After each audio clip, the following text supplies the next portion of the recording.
চলন্ত বাসে নারীকে ধর্ষণের অভিযোগে চালক ও দুই সহযোগীকে আটক করেছে পুলিশ। দুপুরে ঢাকা টাঙ্গাইল মহাসড়কের করটিয়া আন্ডারপাস এলাকা থেকে তাদের আটক করা হয়। এছাড়া ভুক্তভোগী নারীকে রাখা হয়েছে পুলিশের হেফাজতে।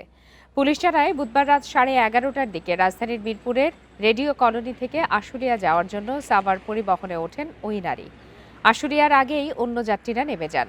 এরপর ওই নারীকে আটকে রেখে টাকা, মোবাইল ছিনিয়ে নেন চালক আফতাব এবং সহযোগী সাগর ও রাব্বি।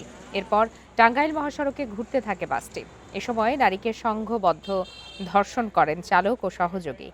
পরে করটিয়ায় দাঁড়ালে সন্দেহ হয় হাইওয়ে পুলিশের। প্রাথমিক জিজ্ঞাসাবাদে 3 জন ধর্ষণের কথা স্বীকার করেন বলে জানিয়েছে পুলিশ।